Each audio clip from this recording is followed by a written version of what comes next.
Bom dia a todos. Um prazer estar aqui. Desde logo agradecer o convite que me foi endereçado pelo professor Rodrigo Mazei, um grande amigo, mas que, de certa forma, me colocou numa situação inusitada. Eu nunca falei sobre esse tema, um tema Direito do Trabalho, terceiro milênio. Quando o convite da OAB, a programação, ganhou as redes sociais, eu cheguei a receber de um amigo, de um colega magistrado: Carolina, o que é isso? Enveredou para outros caminhos, está holística, direito do trabalho, terceiro milênio? E pode até ser, porque eu sou advogada e agora com a reforma trabalhista, a gente sabe quem é advogado na Justiça do Trabalho, doutora Adriana, advogada na Justiça do Trabalho, que vai suceder a mim, e a demanda caiu muito, né? Então, a gente tem que procurar outras atividades, né? Artesanatos, atividades de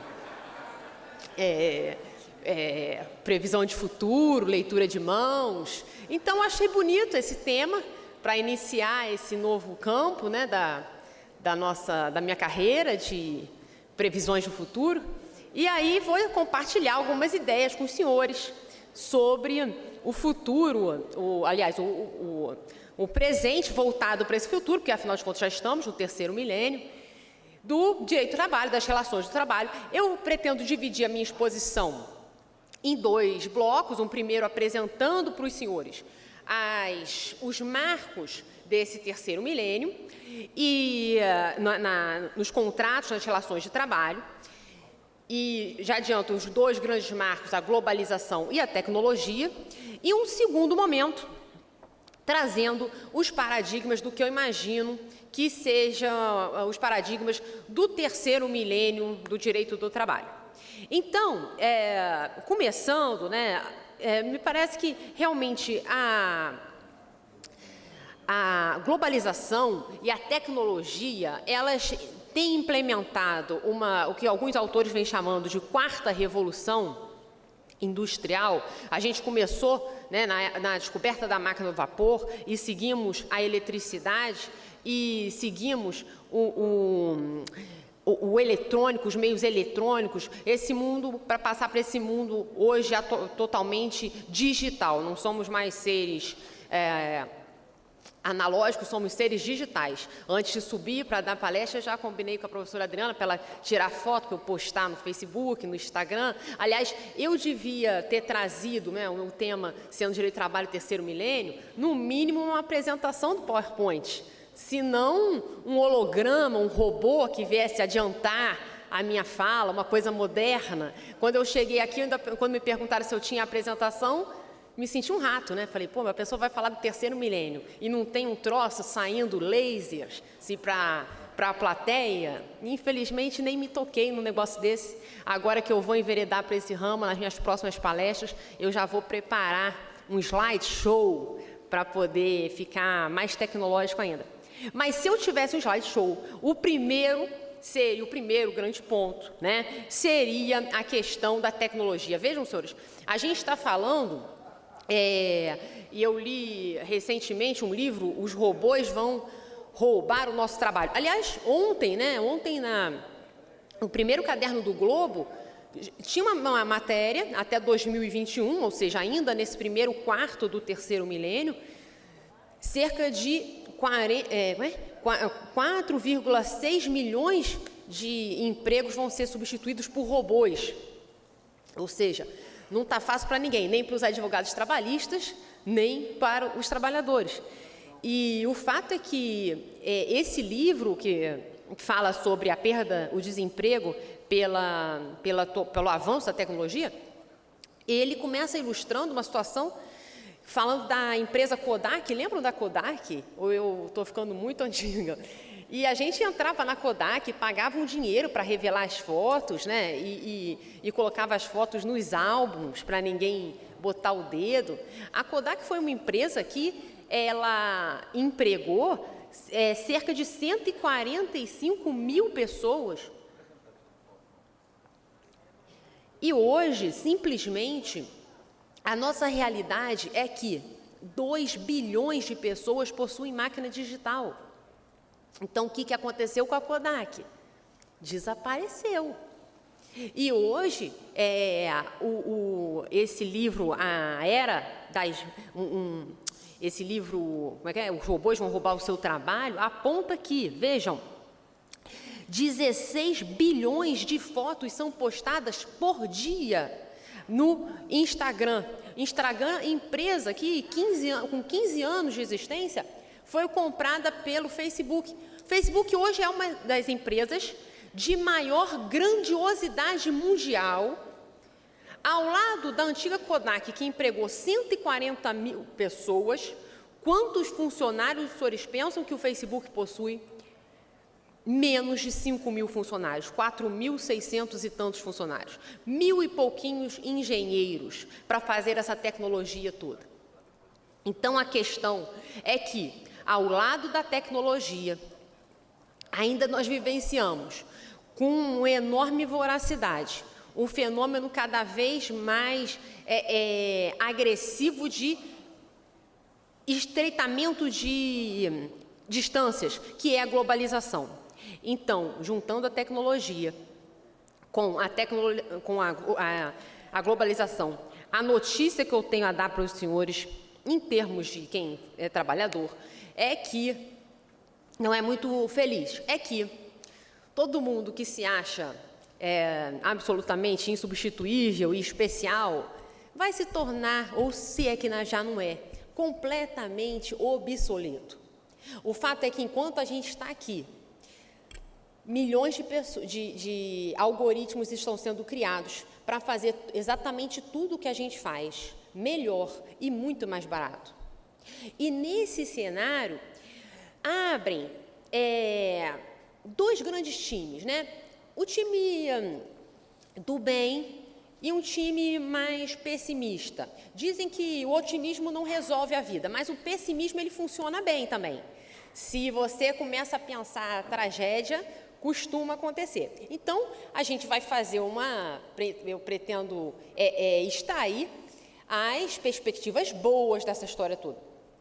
E aí o fato é que, no meio dessa tecnologia disruptiva dos contratos de trabalho, plataformas digitais, subordinação por algoritmos, nós temos um time que acredita que a vida vai se recriar. Não está passando eu fui ver com meu filho aquele filme, o Jurassic Park 4, A Vida Encontra um Meio, que a vida vai encontrar um meio, já que tem muita tecnologia, as pessoas vão ter uma maior demanda, vai ter um maior crescimento e, portanto, uma maior demanda de consumo e, portanto, uma maior demanda de trabalho. E aí, portanto, a tecnologia não vai roubar o emprego de ninguém.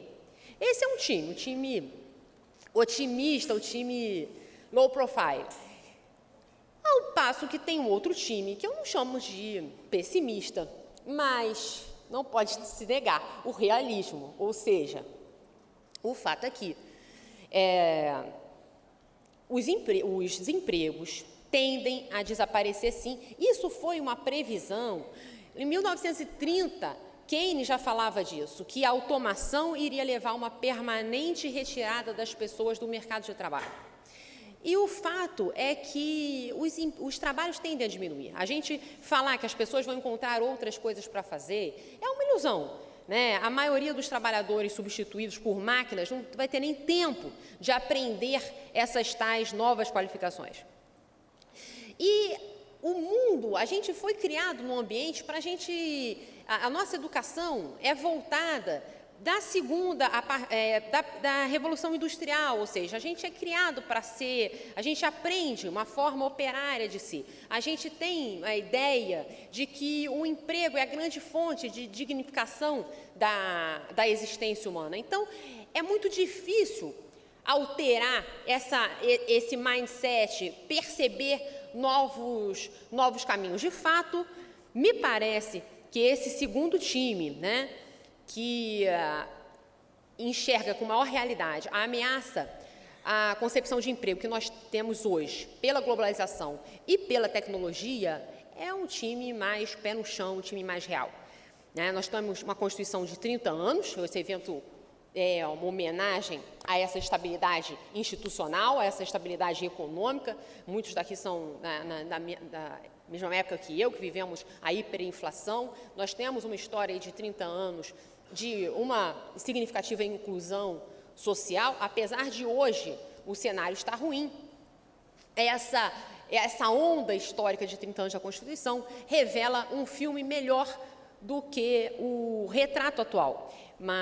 E aí, essa Constituição estaria para proteger esses trabalhadores desse futuro, na medida em que a gente, no artigo 7º, fala que é direito fundamental do trabalhador a proteção contra a automação, na medida em que o artigo 170 fala de que dignidade do trabalho humano tem que estar ao lado da função social da empresa, e na medida em que o próprio artigo 4º, no iniciozinho da Constituição, enuncia como um dos valores da República, um dos princípios, o progresso da humanidade. Então, nós teríamos uma Constituição para poder frear um pouco essa onda massificadora negativa que seria a resultante da globalização e da tecnologia nos contratos de trabalho. Mas vejam, apesar de perceber que esse time dos que realmente estão anunciando o apocalipse está mais pé no chão do que o time que imagine que o capitalismo vai se acomodar, eu gostaria ainda assim, de compartilhar com vocês uma visão otimista.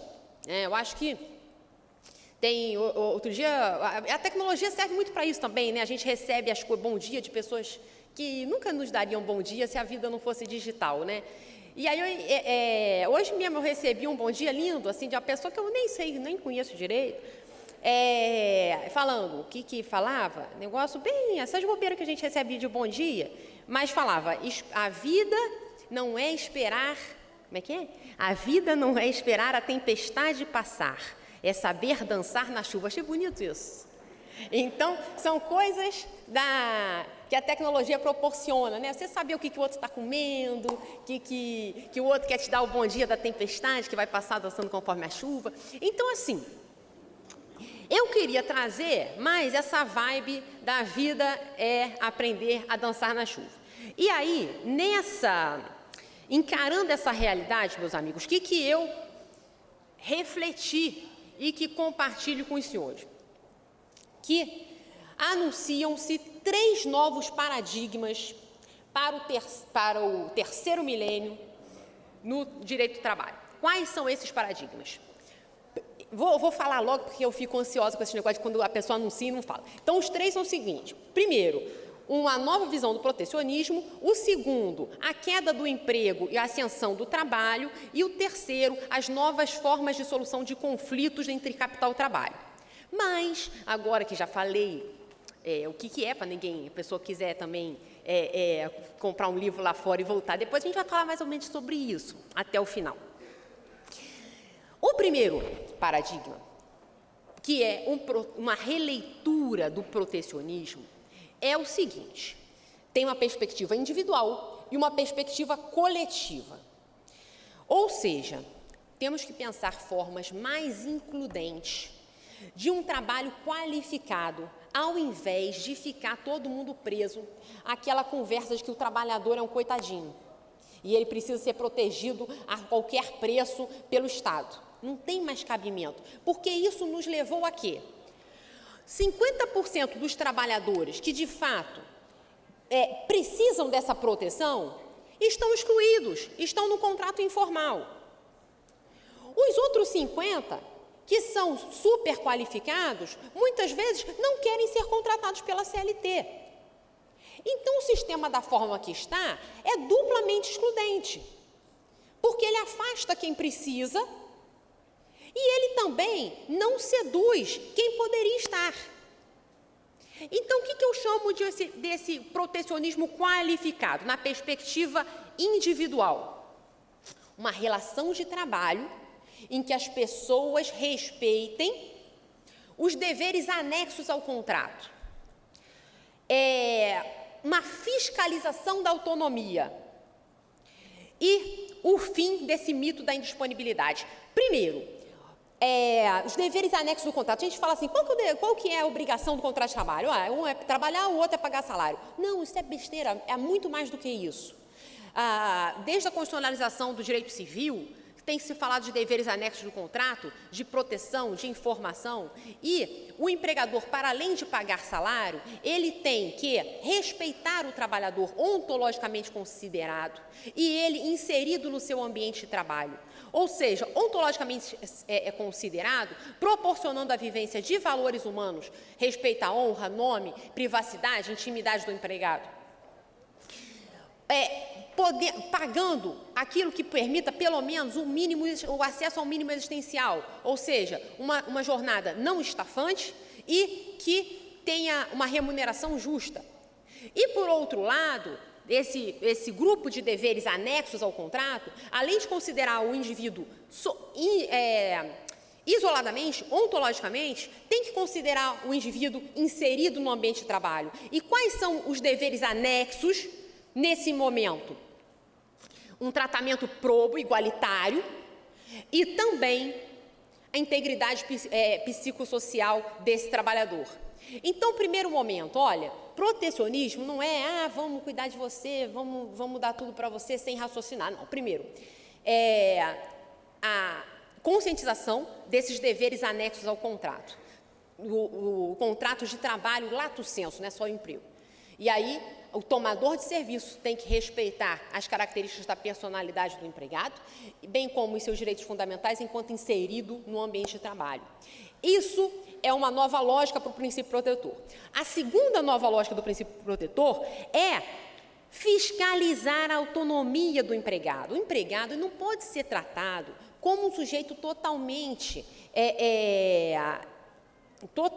imaturo, né, a ponto de se assemelhar, o princípio protetor, a uma espécie de curatela, de tutela. Ou seja, é um sujeito que é capaz de casar, de comprar, de vender, de fazer os atos da vida civil. Mas quando ele entra numa relação de trabalho, toda a emissão de vontade dele é considerada nula porque o direito é indisponível, porque ele estava subjungido a uma relação de hipossuficiência. A vida é mais complexa do que isso. Quando a CLT foi escrita, Jesus, você não tinha, você mal tinha obturações dentárias, a vida evoluiu muito. Então, a gente não pode pensar com esse raciocínio de antigamente, imaginar que é só preto e branco, é só o dono de fábrica, o rico poderoso, e o chão de fábrica, o coitadinho do operário. Não é mais, né? A vida ganhou novas cores que os rapazes não sabem nem identificar, salmão, off-white, né? E não é mais tão simples quanto era antigamente. Então, esse princípio da proteção, ele não vai servir como uma premissa absoluta para a proteção de todo trabalhador, não. Ele tem que fiscalizar a qualidade do exercício da autonomia, da vontade. Por quê? Porque é direito fundamental a autodeterminação, direito fundamental não só no Brasil, como no direito internacional, no Pacto Civil, no Pacto Econômico dos Direitos Humanos. Então, as pessoas têm direito à autodeterminação, então elas têm direito a ter uma posição jurídica retraída por conta de algum interesse. Então, é possível que ela renuncie a algumas coisas? Jesus. Não precisa ficar com aquela coisa obstinada, não, o empregador renunciou, é nulo. Que é isso? Ele tem interesses, ele tem uma possibilidade de projetar um futuro que possa ser melhor ou mais interessante para ele. Então, o que cabe ao Estado? A regra é da liberdade.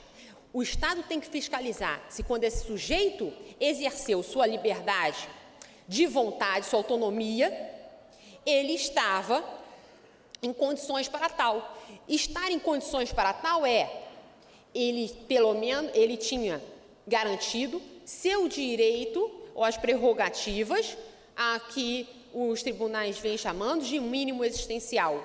Um conceito que vem construído desde a doutrina alemã e hoje ocupa praticamente todos os espaços. Se ele tiver, né, no uso das suas razões, Não há porquê eu considerar nulo qualquer pacto do trabalhador, senão a massa trabalhadora nunca vai se sentir madura, respeitada, reconhecida. A autodeterminação é um direito a ser exercido nesse terceiro milênio, um direito caro a ser exercido. E, finalmente, o fim do mito da indisponibilidade, que é exatamente um pouco implicado nisso, né? Ou seja, o empregado realmente não pode renunciar? Me parece, os direitos da personalidade, que estão elencados no artigo 10, no artigo 11 do Código Civil, que dá aquela colinha lá de direitos da personalidade, que lhe garantem a tomada de decisões com autonomia qualificada. E a reforma trabalhista também deu uma boa dica, que é o artigo 611, letra B, da CLT, que lista aquilo que não pode ser negociado nem coletivamente. Então, essa é a nova visão de um princípio protetor aplicado às relações de trabalho. Me parece esse ser um primeiro paradigma do direito do trabalho do terceiro milênio, um princípio protetor renovado. O segundo paradigma do direito do trabalho do terceiro milênio, ainda do princípio protetor, eu falei de uma perspectiva social, mas lembrem que eu acho que ainda vale a pena a gente considerar uma perspectiva social também do arrefecimento desse princípio protetor. O que seria isso? Eu estou falando da doutrina, principalmente europeia, de flexicurity, ou seja, de uma preocupação que vem sendo demonstrada, principalmente nas relações de trabalho dos países membros da União Europeia, de regulamentação e de proteção para além do empregado-empregador. Ou seja, esse protecionismo, ao mesmo passo que ele vai se retrair na relação individual, porque ele vai ser interpretado de uma forma mais razoável, mais aderente à realidade. Num espaço, quer dizer, ele em profundidade, ele retrai, mas ele em horizontalidade, ele se expande para abranger outras relações de trabalho, ou seja, para sair daquela mesmice empregado-empregador. E a União Europeia tem relatórios e diretivas já importantes no sentido de abarcar o que se tem chamado de autônomos economicamente dependentes. Isso vem sendo uma tendência muito forte de características de flexi-segurança em todos os países. Eu tenho na Alemanha, desde 1974, a legislação reconhecendo o conceito do para-subordinado. Eu tenho proteção desde 94, ou seja, estamos falando do milênio anterior, do segundo milênio. Reconhecendo a fragilidade desse autônomo, chamado autônomo economicamente dependente. Na França, que é um direito de trabalho clássico, tradicional, também desde a década de 90, foi inserido um artigo para falar, olha, se tiver uma relação de trabalho, não vamos mais presumir que ela seja de emprego, como acontece no direito brasileiro. Não existe mais essa presunção de que o emprego é o filé mignon da relação de trabalho. Então, isso vem sendo, na Espanha, a gente teve em 2007 uma reforma, a Lei 20, que não só reconheceu esse trabalhador autônomo, economicamente dependente, como regulamentou profundamente os seus direitos e garantias. Falou, olha, o princípio protetor, ele não está aposto só para quem consegue ter a carteira de trabalho assinada. Não. Esse reconhecimento de direitos fundamentais, de garantias mínimas, de descanso mínimo, né, de uma responsabilidade do tomador que não é empregador, de proteção à saúde, à segurança da tomada de trabalho. Isso tudo foi reconhecido em 2007 na Lei 20 espanhola, que trouxe a característica do autônomo subordinado. Então, vejam, ao mesmo tempo que imagino que esse protecionismo tem que cair na real para tratar o trabalhador como uma pessoa normal e não como um completo debilitado perante a sociedade, ele também tem que se expandir para abarcar os outros trabalhadores. Porque a gente é muito 880, a gente perdeu uma grande oportunidade com a reforma, porque a CLT se manteve, apesar de ser uma modernização, se manteve naquela coisa, ou você é empregado, ou não queremos saber de você. E a grande maioria dos trabalhadores, 35% da mão de obra do Brasil, está no não queremos saber de você. Bom, então, o princípio protetor projetado socialmente, ele também ganha essa perspectiva de modernidade, digamos assim, de toque pelo terceiro, do que eu chamaria de um novo direito do trabalho. Muito bem, agora sim, o segundo paradigma. Qual que é o segundo paradigma? Não vai ter mais emprego, tá, gente? Isso aí é uma coisa que quem é que ia imaginar que advogado trabalhista ia ficar sem emprego? O negócio aconteceu assim. A gente está o quê? Desesperado. Qual que é a situação? Não tem ação para propor. Então, assim, era maluca a justiça? Era. O pessoal não tinha risco nenhum? Não tinha risco nenhum. Assim, mas essa maluquice pagou muitas contas lá de casa. E deve ter pago de vocês também. E agora não tem mais. E é do dia para a noite, não é uma questão de previsão, de evidência. É realmente uma realidade fática. Os empregos vão acabar. Essa modalidade que a gente conhece, o professor Adrian Godin, ele traz um conceito de deslaborização. Assim, esse trabalho que a gente conhece hoje, né, subordinado, hierárquico, local, ele tem de desaparecer. Por quê? Porque novos serviços são aclamados, um novo clima no ambiente de trabalho é vivenciado e novos contratos são feitos para atingir essa nova realidade. O final disso tudo é o quê? Desaparecimento dos empregos, ressurgimento e um reconhecimento maior do direito do trabalho mesmo. Porque a gente fala direito do trabalho, mas na verdade é direito do emprego. É um disfarce, porque direito do trabalho a gente pensa em CLT. Aqui a gente não regulamenta o autônomo. A gente teve uma meia dúzia de artigos na reforma de vexatórios, nada a ver. Perdemos uma grande oportunidade, né, que foi bem ou melhor aproveitada em todos esses outros países que a gente citou, em reformas da década passada.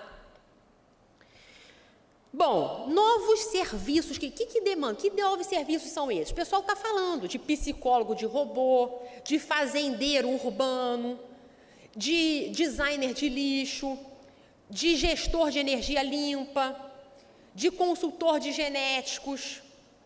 O fato é que os 10 empregos mais procurados hoje em dia, há 10 anos atrás sequer existiam. Então, isso é uma realidade. Novos serviços são aclamados pela sociedade. Uma outra realidade é o clima do trabalho. Essa permissão, senhor chefe, eu posso ir no banheiro? Isso está em desuso demais. As pessoas têm falado e têm trabalhado mais com cooperação, com tutorias, com objetivos acordados, com responsabilidade, com liberdade de escolha. Não estou falando só das startups, dos jovens, eu estou falando de empresas sobreviventes. Não dá também para falar da Kodak, porque o povo está tirando foto direto sem Kodak. E é nesse cenário que surgem os novos contratos. Que contratos? Os contratos que a CLT deu um tapinha para falar um pouquinho, né? O tal do intermitente, o autônomo, o teletrabalhador. Mas é para dizer que hoje não é mais o tudo ou nada, não é só contratos de emprego ou as trevas. Na verdade, existe um meio termo. O teletrabalho, que a gente agora veio regulamentar muito mal e muito primitivamente, né? Ele tem regulamentação do direito americano desde 1800, olha a vergonha, desde 1800, que o pessoal, na Colômbia, vamos falar de uma coisa mais desenvolvida que a gente, na Colômbia, Desde 2008, você tem lei de teletrabalho.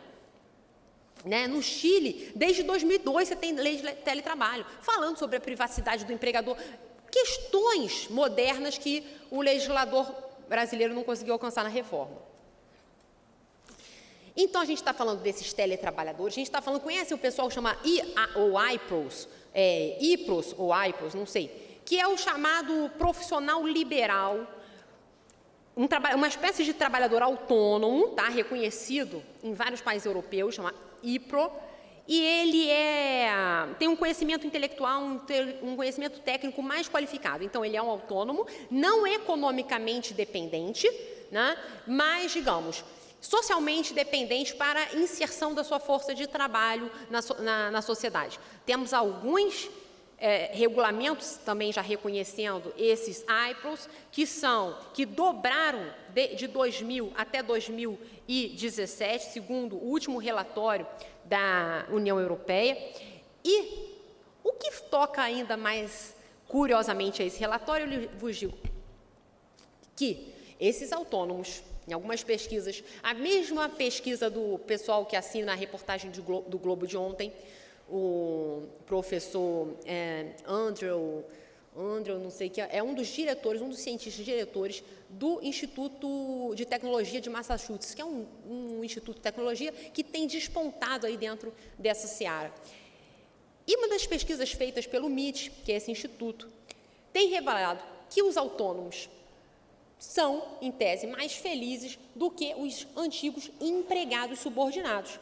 Então, vejam, faz parte desse segundo paradigma que não só o trabalho está em extinção, como o que vem surgir será melhor ainda. Né? O trabalho já poderia até ter acabado, para falar a verdade. Eu até fico um pouco constrangida de falar mal do trabalho, porque é uma questão tão enraizada, né, na sociedade, que a pessoa que fala mal do trabalho, a pessoa logo já pensa, pô, é vagabunda, é maconheira, fica assistindo televisão o dia inteiro, não faz nada. Porque é um negócio tão intrínseco na gente, né? Quando a gente fala o que você quer ser quando crescer, o que você vai trabalhar. Quando a gente fala, quando alguém conhece alguém numa festa e pergunta o que você faz, você não faz, eu às vezes faço limpeza de pele. Não. Você fala o que você faz, qual que é o seu trabalho. A gente tem essa visão de mundo, né? E é interessante, é uma coisa tão louca, se vocês pensarem, vejam, que a gente pensa assim, né? Por que a gente trabalhava? Por que surgiu o trabalho? Para construir a riqueza. Então, para construir uma riqueza X, a gente tinha que trabalhar Y. 1000 anos depois, 200 anos depois, para construir a mesma riqueza X, concordo que a gente tem que trabalhar muito menos que Y? Os bens de consumo, os bens necessários, eles continuam o mesmo. A gente vai criando uns outros para poder ter uma desculpinha para ter mais Y para trabalhar. Porque, apesar de ser mais produtivo do que nunca, a gente nunca trabalhou tanto quanto a gente trabalha. Os que têm emprego ainda, né? Digamos, os que têm emprego ainda. Então, é uma coisa assim, meio alucinada, né? Tem um site, entrem para vocês verem, chama Will a Robot Take My Job? Então, www.willarobottakemyjob.com. Aí você investiga lá se o seu emprego vai virar robô, em quanto tempo que vai, olha que bobeira. Mas, eu já testei advogado, tá? Eles dão, para a gente, menos de 10 anos de vida. Em termos de inteligência artificial, então a gente tem que correr e ver esses outros caminhos. Bom, a situação emprego, gente, não é tão bom quanto a gente imagina. Causa acidente, voracidade de tributo. Se você, no emprego, você ganha R$100, se você recolhe imposto de renda e INSS, na verdade, você embolsa 75, certo? Acaba identificando as pessoas por um crachá, tira o brilho das pessoas. A gente se subordina a pessoas que, às vezes, a maioria das vezes, né, são menos capazes que a gente. A gente acaba sendo precificado pelo salário. Emprego não tem nada de bom. Raciocina que isso é um negócio muito primitivo, isso vai acabar. Isso não tem muito coisa na vida. É um castigo. Você vê Adão e Eva, quando cometeram o pecado, o que eles ganharam? Vão trabalhar o resto da vida.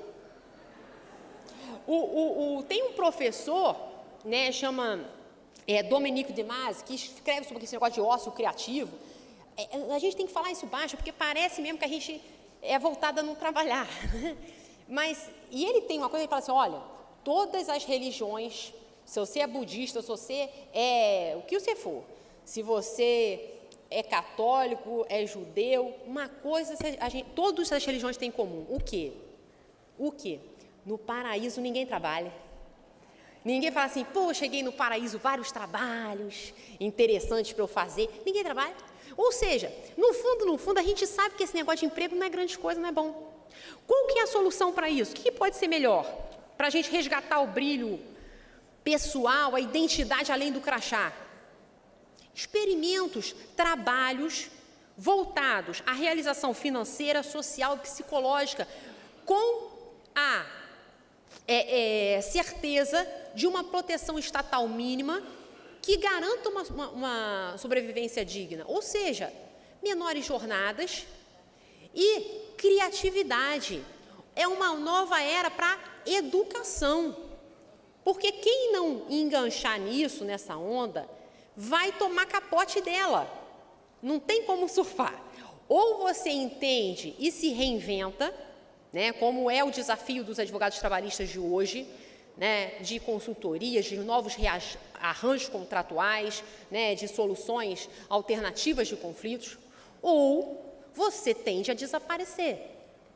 E vai ser a última vez que a gente vai se encontrar. E aí, eu parto para a última questão, que é a questão das formas de solução de conflitos. Isso também, eu imagino que a Justiça do Trabalho, ela está aí, coitadinha, tentando sobreviver né, o povo, quem está, vai ficar, mas eu acho que também não tem muito mais gente para entrar. Isso é uma coisa meio louca mesmo, você ter um único canal para a solução de conflitos trabalhistas. E eu acredito que a negociação coletiva e as formas conciliatórias, elas sejam muito mais avançadas para uma solução confortável, seja para os trabalhadores, seja para as empresas. A crise da justiça, do judiciário como única porta, ela não é de hoje. Você tem desde 1950, o professor Calamandrei já organizava um seminário chamado A Crise da Justiça. No ano que eu nasci, em 79, você tem o trabalho do professor Capelletti, trazendo as ondas de acesso à justiça, denunciando os problemas da justiça no mundo, né? Você tem, em 76, a expressão cunhada pelo professor Sander, né, de Harvard, do Tribunal Multiportas, ou seja, de outros formatos de diálogo, de não a audiência trabalhista legal, eu também sou fã, mas assim, é uma coisa em extinção, é um mico-leão dourado. E eu deixo essas reflexões para os senhores. Eu acho que eu tenho muito interesse, realmente eu esqueci de trazer os meus contatos, mas os senhores me acham no Facebook Carolina Tupinambá, no Instagram Carol Tupi, para compartilhar. Eu acho que eu tenho muito interesse no futuro, nesse estudo do futuro, porque é lá que a gente vai passar o resto da vida, não tem outro jeito, né? E a gente tem que correr, porque se a gente não correr, o futuro daqui a pouco vai ser ontem. O fato é que tem um professor, que é o professor Klaus Schwab, ele tem um livro, A Quarta Revolução Industrial, e ele fala, abre aspas, as mudanças são tão profundas na história da humanidade que nunca houve um momento tão potencialmente promissor e perigoso. Eu acho que o avanço a esse futuro pode ser justamente um resgate de valores do passado, de valores que ilustram um pouco da minha crença menos apocalíptica, né? De valores de Aristóteles, quando a gente busca a virtude da felicidade, de valores do professor Rawls, quando a gente busca a justiça, ou seja, e aí, quando a gente fala em tanta tecnologia, ainda confiar um pouco na sensibilidade, nas tratativas, nos arranjos de trabalho, que vem observando melhor, que vem se colocando no ambiente social espontaneamente. E não imaginando que só pode ser lido com a lupa da CLT. Eu acho que isso é um grande equívoco. Bom, senhores, eu gosto do autor Fernando Sabino, e ele tem aquela aquela máxima, né, de que no final tudo termina bem, se ainda não está bem, é porque ainda não terminou. Eu acredito que o novo direito do trabalho é um direito do trabalho mais inclusivo, pode ser mais inclusivo, mais preocupado socialmente e que pode nos realizar melhor enquanto trabalhadores inseridos nessa relação, nas grandes relações de trabalho, seja tomando trabalho, seja aproveitando, repartindo, como prestando e criando trabalho para alteração da realidade social. Eu agradeço muito o convite novamente e aos senhores que me assistiram com tanto carinho e atenção e deixo meus contatos para futuros conversas. Muito obrigada.